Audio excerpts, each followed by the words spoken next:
Hey, what is up guys, this is Shihab and this is my impression on the new Samsung Galaxy S7. If you combine two phones, the Samsung Galaxy S5, the flagship of 2014, and the Samsung Galaxy S6, the flagship of 2015, here you have the Samsung Galaxy S7, the flagship of 2016. The Samsung Galaxy S5, it had everything the Samsung lovers love: the removable battery and micro SD expandability, the new feature like waterproof. But the design was my same older plasticky thing which not felt very premium in our hands. Then in 2015 we had the Samsung Galaxy S6, which was a lot improved design with glass and metal, but with lot of sacrifices like no removable batteries and no micro SD expandability. The waterproofing was gone. 2800 mAh removable battery to 2500 mAh not removable battery, which was a deal breaker for a lot of Samsung users. So there was a lot of things missing in the Samsung Galaxy S5 and the S6,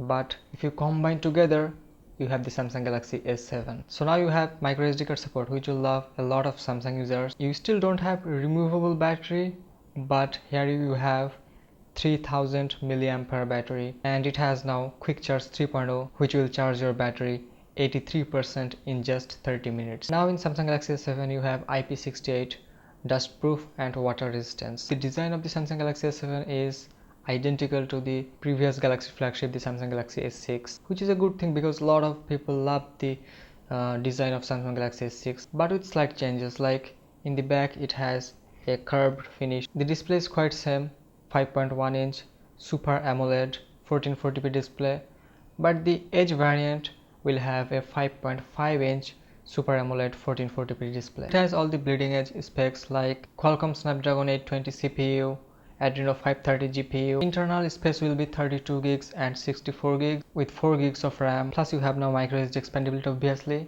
And right out of the box it's coming with Android 6.0 Marshmallow. So now let's talk about the camera. It has 12 megapixel dual pixel camera with aperture f1.7. The size of the image sensor remains the same, but they downgrade the megapixel count.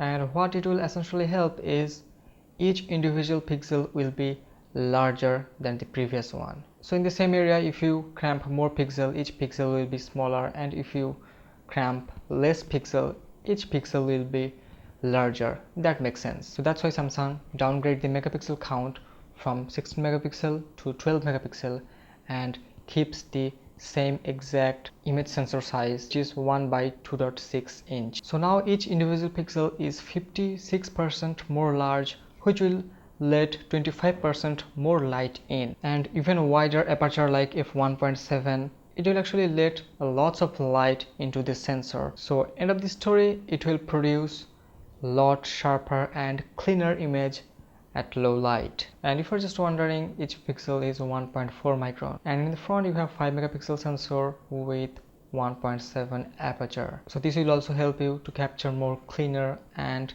brighter image in low light. And another highlighting features like dual pixel, essentially it will just help you to nail focus and focus very quickly. So no focus hunting or womp effect when you are focusing on something. Basically it will just focus on something as soon as you just touch on the screen. So every year phone manufacturers comes with their new flagships or phones, like high-end phones, with everything perfect but with one lag, so that they can make another phone in the next year covering that lag, but in the next year they will make another lag anyway. But in this year, in 2016, with the Samsung Galaxy S7, I'm not finding any lag. I haven't got the phone in my hands yet, so I cannot tell you the heating issue or the heat dissipation performance of the Samsung Galaxy S7, but I have got some information in some online sources, like trusted online sources, where they are telling that they have a secret heat pipe to dissipate those heats from the high-end octa-core Exynos CPUs or Snapdragon 820 CPUs. There is a tube containing liquid which will vaporize in high temperature and condense in low temperature. Long story short, how it works, the example is the air conditioning in your room. They just transfer the heat one area to another and let them dissipate. I'll put a link in the description of that article if you're interested to read. So at the end of the day, It's a very well designed and good performing phone. Thanks a lot for watching. I hope you liked this impression video of Samsung Galaxy S7. If you did, make sure to hit the like button and subscribe for similar content like this. Anyway, stay tuned, stay awesome, and I'll see you guys in the next one.